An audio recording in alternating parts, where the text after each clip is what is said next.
Bienvenue pour ce 4e épisode. Ceci n'est toujours pas une vidéo de MERFS dans Brawl Stars, mais bien une vidéo à propos du système de planification GPS de la société Blue Ortho Exactech.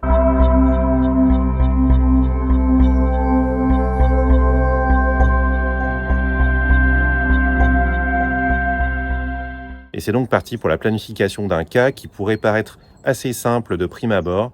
En fait, il s'agit d'un col de scapula assez étroit pour lequel la planification s'avère particulièrement efficace. Voilà donc les images scanographiques de cette patiente qui présente un col de scapula assez étroit.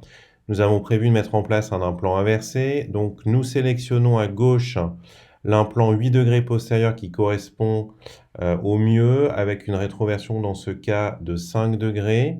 Nous pouvons le prépositionner comme ceci et commencer à l'orienter dans l'alignement du col scapulaire. Un petit peu trop profond, nous revenons comme ceci. Sur la vue maintenant coronale, nous allons relever cet implant pour le positionner vraiment pile à la limite inférieure. On voit qu'au niveau de la courbure, on est plutôt très bien. On revient sur cette coupe 3D. On s'aperçoit de la potentielle effraction corticale. On peut revenir sur cette vue axiale, trouver un moyen d'être moins agressif, de coller un petit peu mieux à l'orientation peut-être du col, avec une augmentation un petit peu de 2 degrés de rétroversion, ce qui nous fait finalement une amélioration sur cette vue avec 95% de surface de contact. Si on se repositionne comme ceci, on vérifie le défilement des coupes scanner, donc coupe axiale, coupe coronale. Alors on pourrait éventuellement essayer de le décaler un petit peu vers l'avant. À ce moment-là, ça nous donnerait l'absence d'effraction sur cette coupe 3D, mais vous voyez un décalage un peu à l'avant avec des risques de conflit potentiels sur les parties molles, notamment sous-scapulaires, et un implant qui est un petit peu décalé vers l'avant. Alors c'est un choix à faire entre 91% de surface de contact, un implant qui ne dépasse pas du tout, et plutôt sur cette configuration-là, 95% de surface de contact, un implant mieux centré, et finalement avec une effraction ici vraiment limitée, donc tout à fait acceptable. Sur la vue avec la glénosphère, voilà, on peut faire défiler les coupes scan comme ceci. Donc coupe coronale, on est toujours très bien.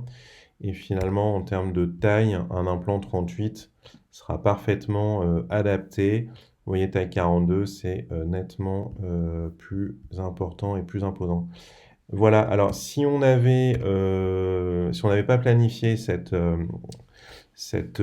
cas de cette patiente, on aurait probablement pris, vous voyez, des rapports chirurgicaux un petit peu décalés, c'est-à-dire qu'en fait, on aurait positionné, comme on le faisait avant, l'implant plutôt au milieu, comme point d'entrée pour la broche, puis le fraisage. Et en fait, là, on s'aperçoit que grâce à la planification, on va pouvoir se décaler un petit peu vers l'avant. On aurait probablement mis en place l'implant comme ceci. On a l'impression d'être parfaitement bien positionné sur cette coupe. Voilà, quand on se remet en coupe axiale, là on s'aperçoit clairement qu'on a une effraction et surtout, vous voyez, là, on a clairement un plot de la métaglaine qui dépasse de la scapula. Voilà donc pour ce 4e épisode de planification. On s'aperçoit ici que même pour des cas soi-disant assez simples, la planification est bien utile et permet d'éviter quelques écueils. La prochaine fois, nous aborderons le cas d'une omarthrose centrée à coiffe intacte. Nous planifierons donc un implant glénoïdien anatomique. En attendant, bonne journée, bonne prothèse épaule.